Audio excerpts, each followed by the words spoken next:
오늘은 어떻게 살아야 할 것인가, 이런 제목으로 여러분들과 함께 말씀 나누려고 합니다.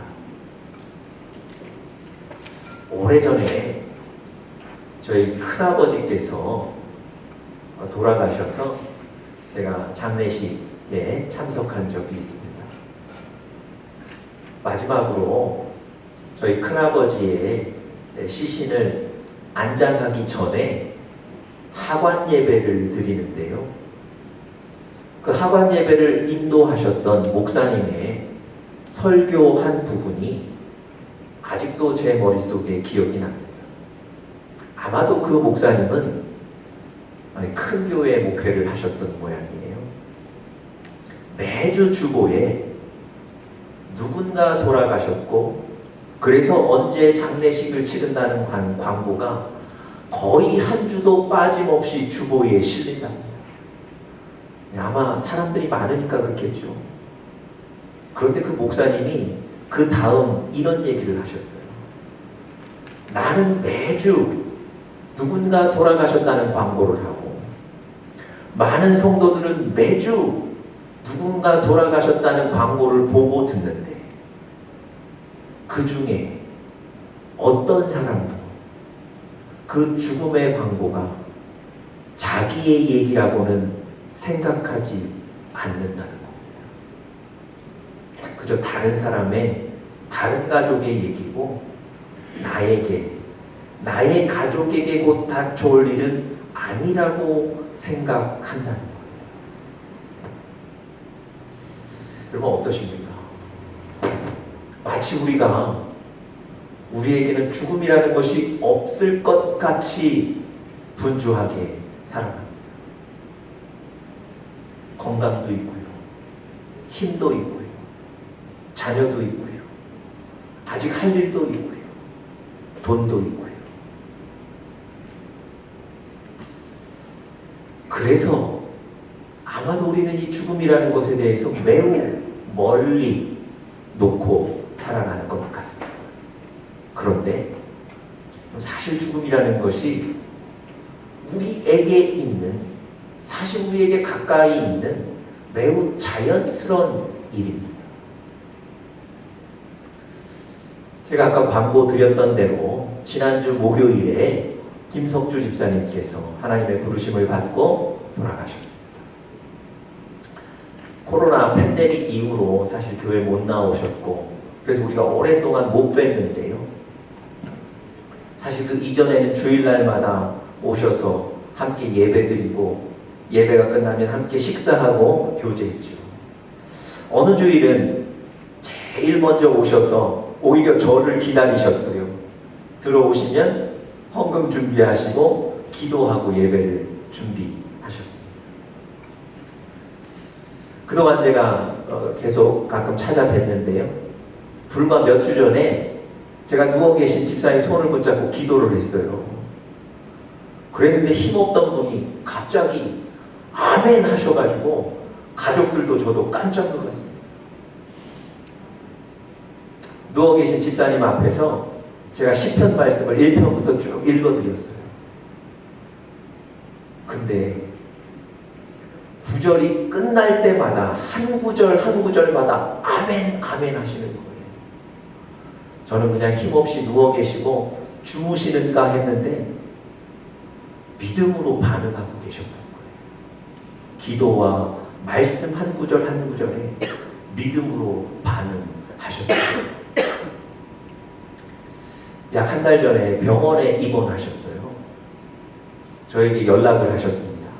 전화로 저에게 이렇게 말씀하셨어요. 목사님, 저 별일 없어요.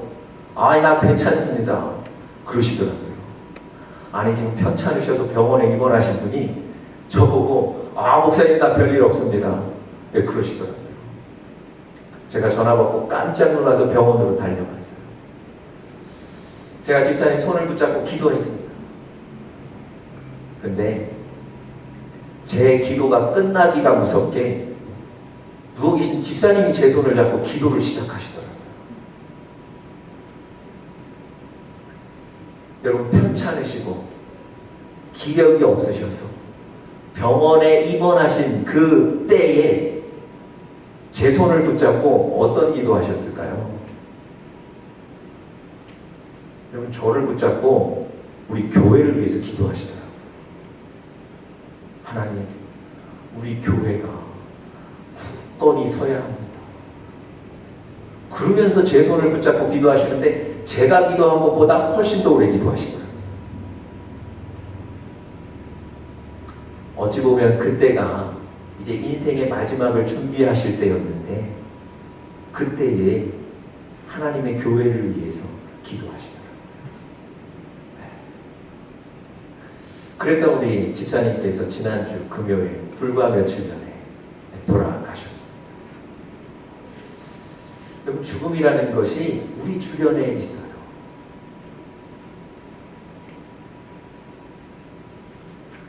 여러분, 오늘 우리가 함께 읽었던 본문이 바로 그 얘기를 해주고 있습니다. 1절에 보시면요, 오늘 본문이 쓰여진 시간적인 배경을 우리에게 알려주고 있는데요. 1절 한번 보세요. 1절 제일 첫 구절이 뭐라고 시작합니까? 다윗이 죽을 날이 임박하네.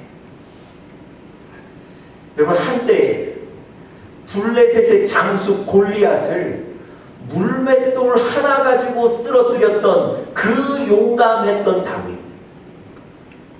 이스라엘의 왕으로 40년간 다스리면서 그 나라의 부흥과 안정을 이끌었던 다윗, 백성들의 존경을 온몸으로 받았던 그 다윗이 이제 육신의 인생의 마지막이 가까워 온 거예요.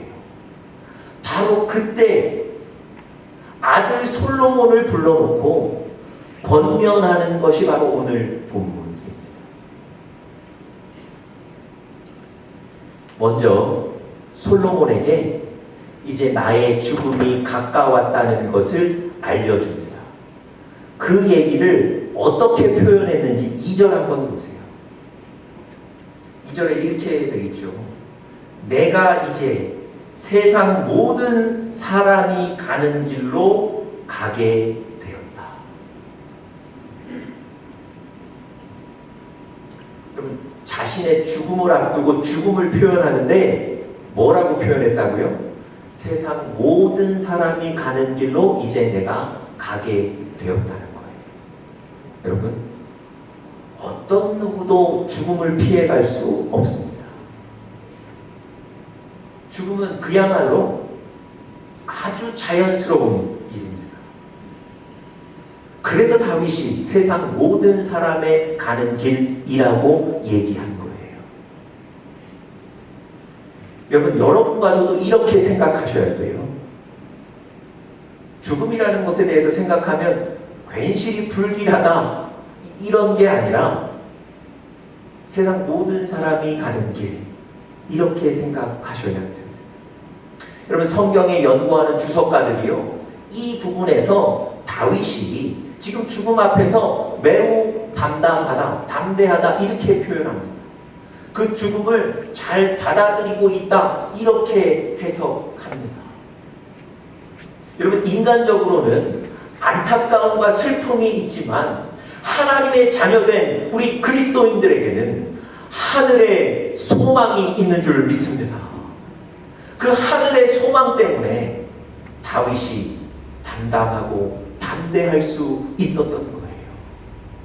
여러분, 여러분과 저에게 하나님이 주시는 하늘의 소망에 확신이 있기를 간절히 축복합니다.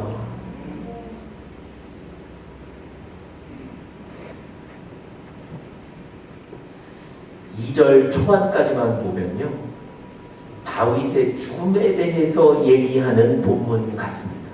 그런데 오늘 본문을 계속 읽어보시면 사실은 어떻게 살아야 할 것인가, 어떻게 잘 살 수 있는가, 삶에 관한 얘기를 오늘 본문에서 이어가고 있습니다.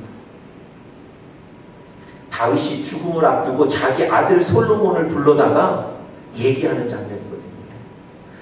자기를 대신해서 왕위에 오른 그 솔로몬에게 아버지가 마지막 순간 주는 그 권면이 얼마나 간절하겠습니까?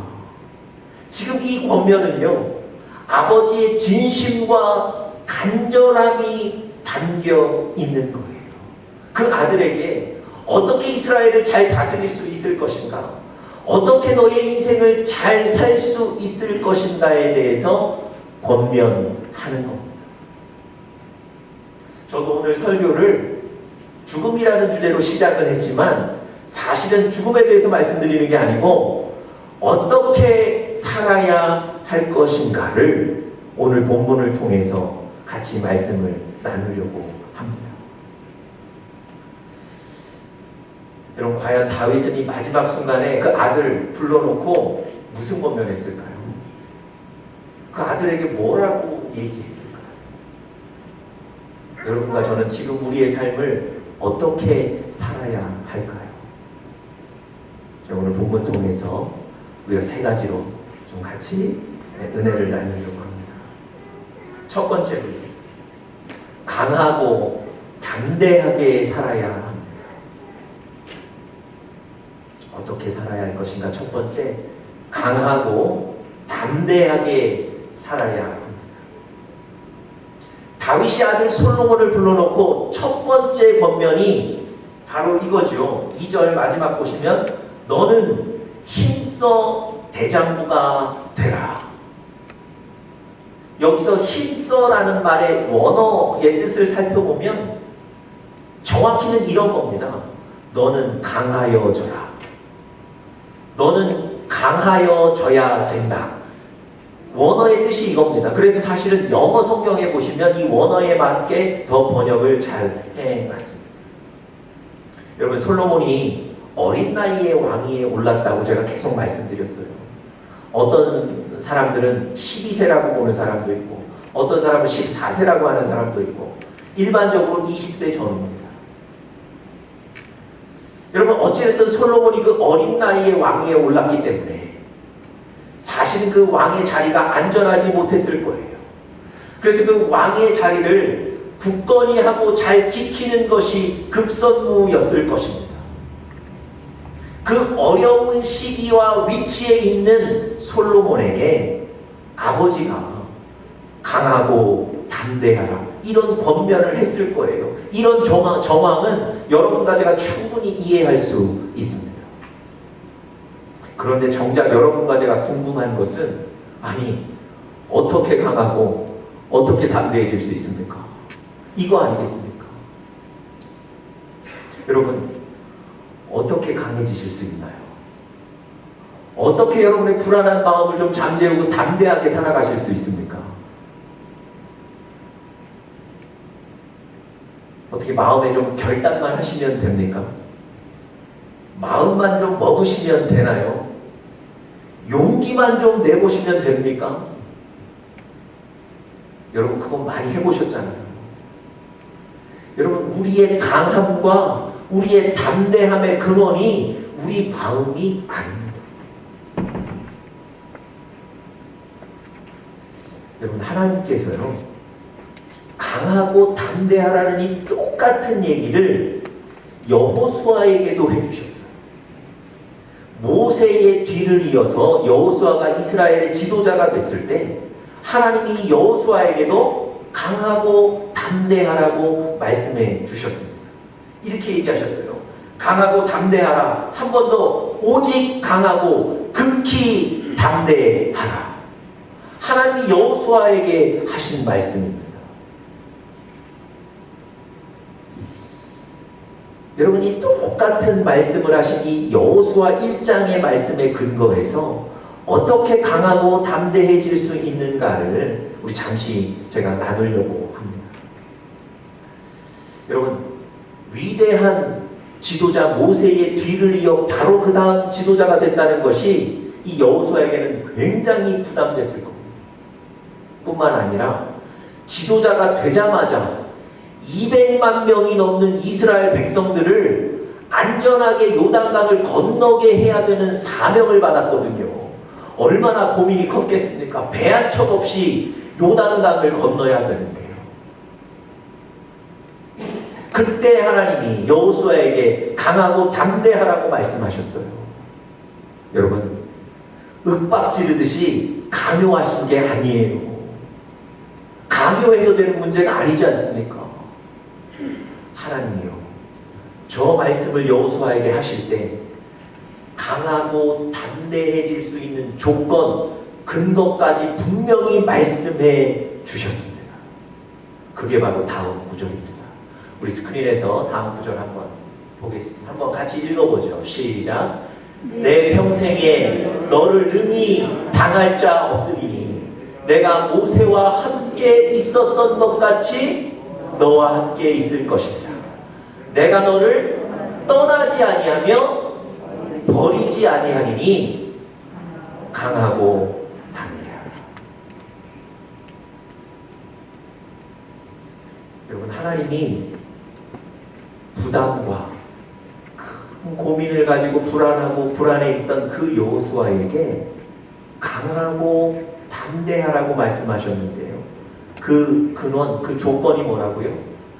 내가 모세를 성공적으로 이끌었던 내가 너와도 여전히 함께할 것이다.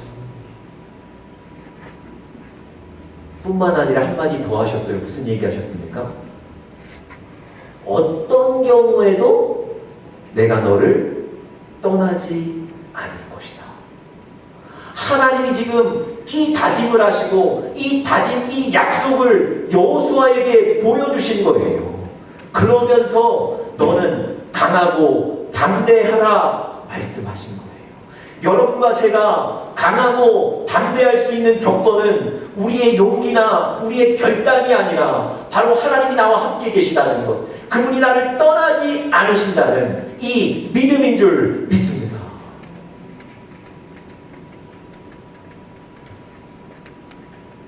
여러분, 누가 나를 떠나는 것 때문에 얼마나 두려우십니까?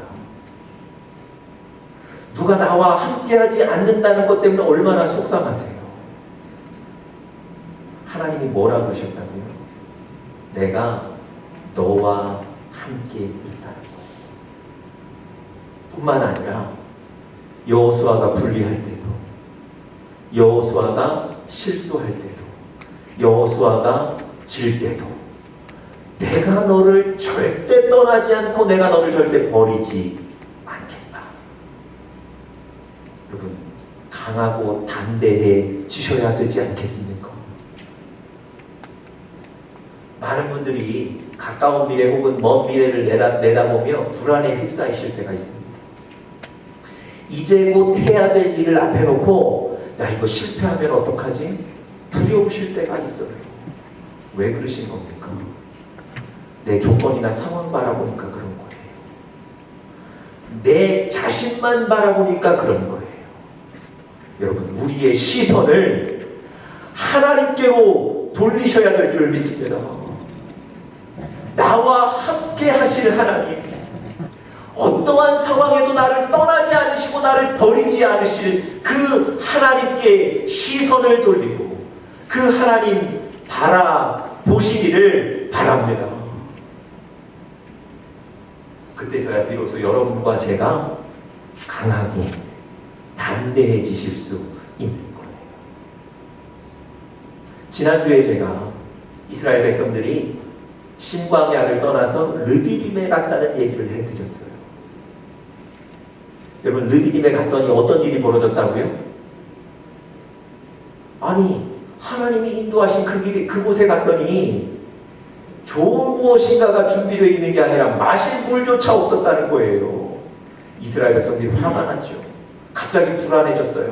아, 내가 이곳에서 죽을 수도 있겠구나. 그래서 불평과 불만을 쏟아놓기 시작하는데 그 분노가 폭발해서 하나님이 세우신 지도자인 모세를 죽이겠다는 하나님께 대한 도전으로까지 이어졌던 거예요.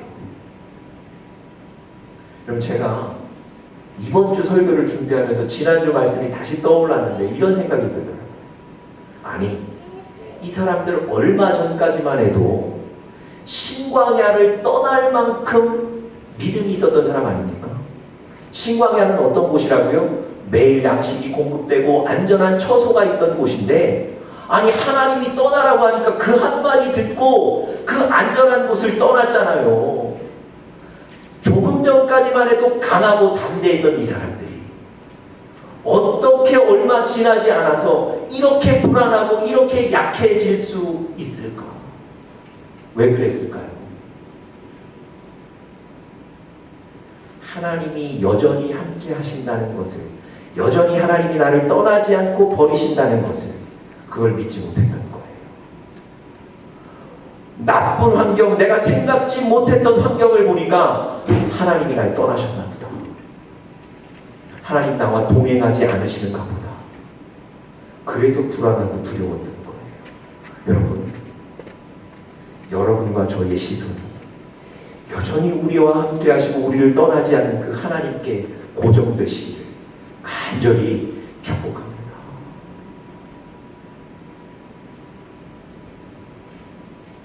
예전에 저희 집 아이들이 어렸을 때, 아이들 키울 때 동화책 한 권을 늘 읽어줬습니다.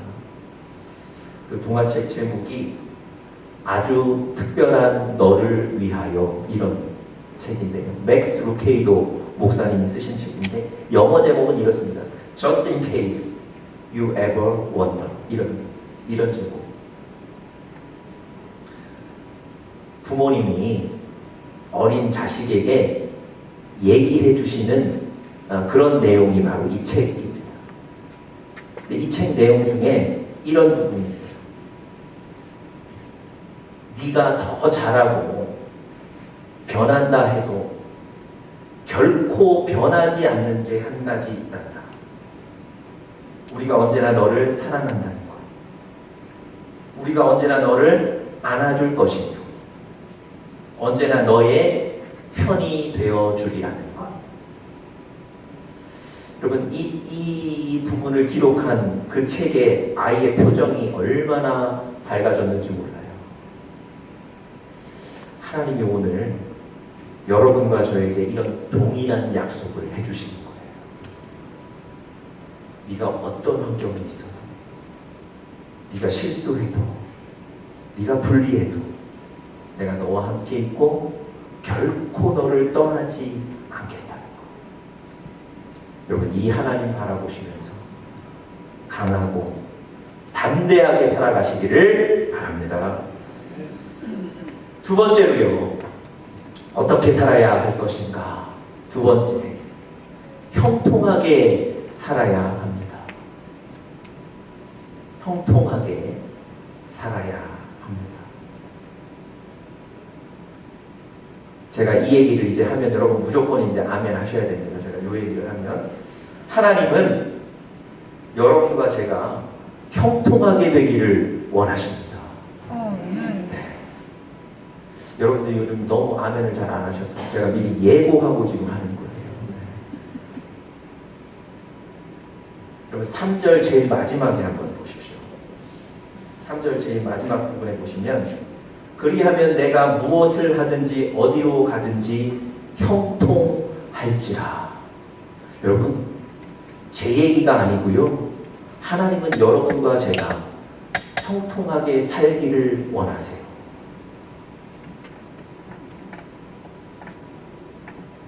문제는 이거죠. 어떻게 여러분과 제가 형통하게 살 수 있는가? 오늘 본문에 보시면 하나님이 한 가지 조건을 분명하게 제시하고 계십니다. 여러분과 제가 형통하게 살기 위해서 하나님이 주신 한 가지 조건은 무엇입니까? 하나님의 말씀을 듣고 그 말씀에 순종하여 사는 것. 그겁니다. 하나님의 말씀을 듣고 순종하여 산다면 여러분과 저의 삶이 형통하게 될 줄 믿습니다. 이게 하나님의 말씀이에요. 여러분, 교회를 성장시키기 위한 많은 프로그램들이 있고요. 또 어떤 미국의 유명한 목사님은 교회 성장을 위해서는 부정적인 설교를 하면 안 된다고 얘기하셨습니다. 그 목사님의 얘기에 따르면 교회에서는 죄나 심판이나 징계에 대해서는 얘기하지 않아야 되는 거예요. 희망, 소망, 축복, 가능성, 뭐 이런 얘기만 해야 되는 거예요. 여러분, 이게 맞는 얘기입니까?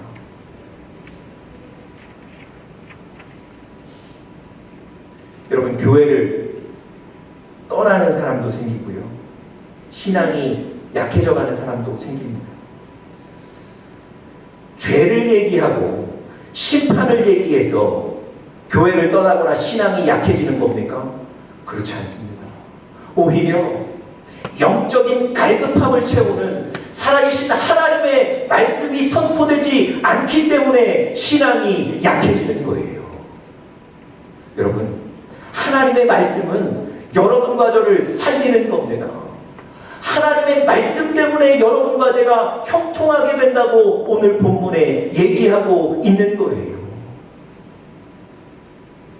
여러분, 지난주에 교회 이메일에 한 통의 메일이 왔습니다. 이렇게 쓰셨어요.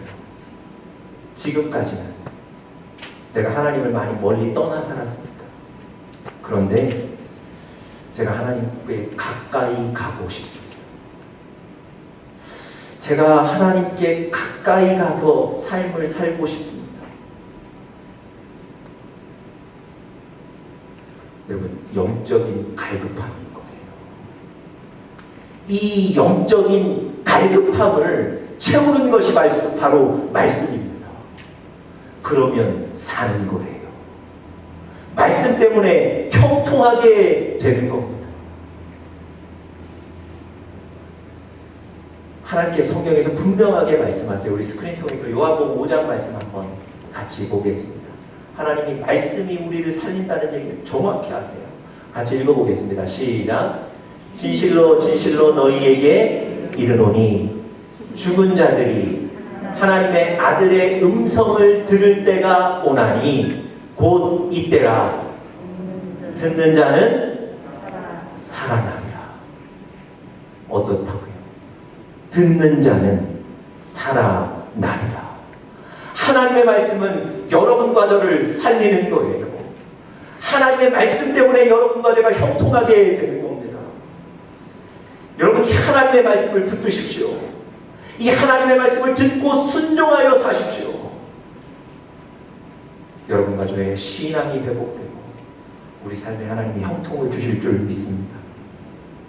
지난주에 낙타무릎이라는 책을 다시 한번 꺼내서 읽었는데요. 그 낙타무릎이라는 책에 이런 글이 있었습니다. 사냥꾼이 숲속에 가서 새끼 호랑이 한 마리를, 새끼 사자 한 마리를 잡아서 집에 데리고 왔습니다.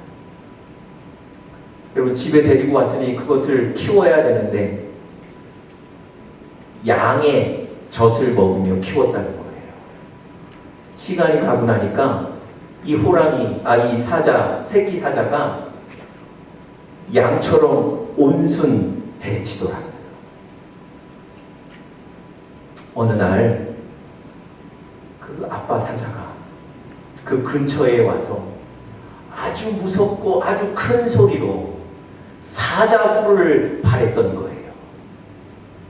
여러분, 그 아빠의 사자후, 크게 으르렁대는 그 소리를 듣고 이 새끼 사자가 잠자던 야수의 본능이 다시 깨어났다는 겁니다.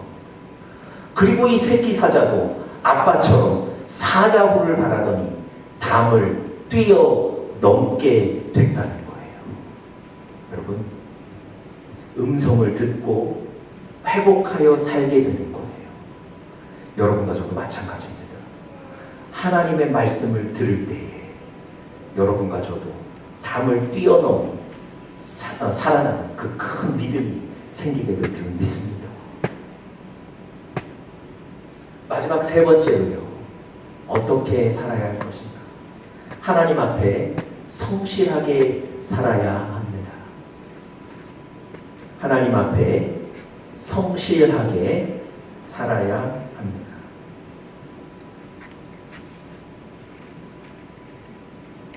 4절에 보시면요.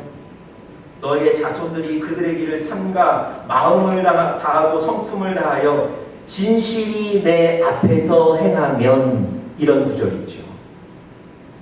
여러분 이 영어 성경에 보면 그냥 이렇게 표현되어 있습니다.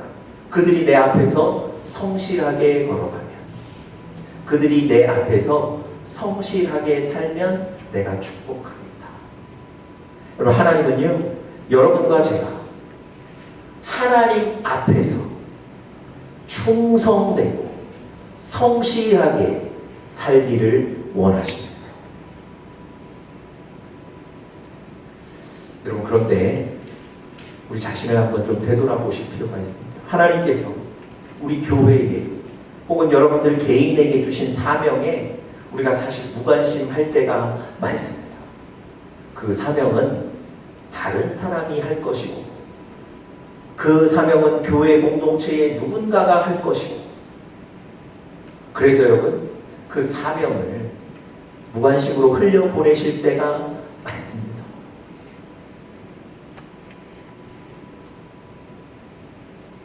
더 심각한 것은 이 사명을 주시고 그 사명을 감당하는지를 하나님께서 지켜보고 계신데, 지켜보심에도 불구하고 우리가 그 사명을 방치하고 있다는 겁니다. 한국의 한 호텔 건물 앞에서 폭력배들의 단체 싸움이 일어났습니다. 무서운 무기들을 들고 싸우는 거예요. 그것이 신문에 실렸습니다. 그런데 여러분, 그 기사가 신문에 실린 이유는 따로 있었어요.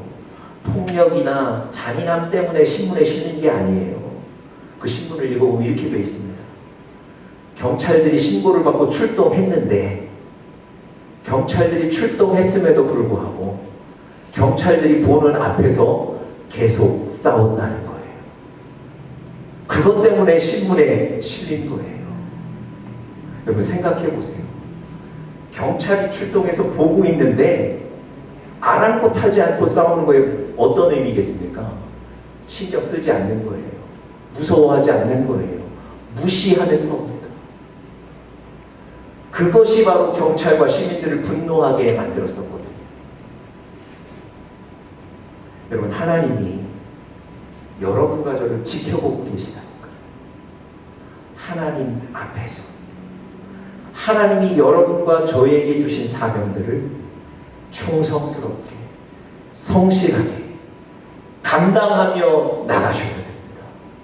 하나님이 주신 사명이 있다면 그것이 되도록, 일이 되도록 충성하셔야 되고 노력하셔야 되고 애쓰셔야 됩니다.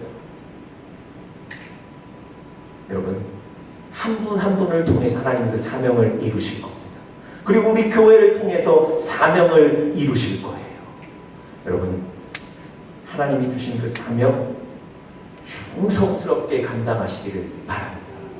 여러분에게 주신 삶의 현장의 사명도 있고요. 또 여러분에게 주신 영적인 사명도 있죠. 예배의 사명도 있고 기도의 사명도 있고 영혼 구원의 사명도 있습니다. 이 사명들을 충성스럽게 감당하십시오. 다윗이 하나님께서 예배하라고 말씀하셔서 지금 이스라엘의 나라에 큰 위기가 생겼는데도 예배드리기 위해 올라갔어요. 그 집 주인이 땅과 재물들을 공짜로 줄 테니까 마음대로 쓰십시오 했을 때 다윗이 어떻게 반응했다고요? 아니요. 내가 이것을 다 사겠다. 자기 돈을 들여서 땅과 재물을 사서 하나님 앞에 예배드렸습니다. 여러분 하나님이 주신 사명을 충성스럽게 감당하는 거예요. 그때의 이스라엘의 재앙이 그쳤습니다. 하나님 주신 사명을 성실하게 충성스럽게 감당하시는 여러분들 되시기를 간절히 바랍니다. 김석주 집사님 따님에게 연락이 왔습니다. 퓨너럴 홈에서 아마 어딘가에 뭐 좀 글을 실으려고 하는데 고인이 평소에 좋아하셨던 시나 평소에 좋아하셨던 뭐 짧은 글이나 뭐 구절들을 좀 보내달라고 얘기를 하셨는데 저에게 전화를 하셔서 목사님이 좀 정해주세요 이렇게 부탁을 하셨어요. 그럼 사실 이거 대단히 중요한 일이고 어려운 일 아닙니까? 제가 큰 고민 없이 오늘 우리가 함께 읽었던 이 본문 네 구절을 보내드렸습니다. 아마 우리 하늘나라에 가신 집사님께서 가족들과 모두에게 간절한 외침이 바로 이 말씀이었을 겁니다. 여러분, 하나님 앞에 앞으로 내 인생을 어떻게 살아가야 될 것인가, 오늘 이 말씀을 가지고 승리하며 사시는 우리 사랑하는 영적인 가족들 되시기를 간절히 축복합니다.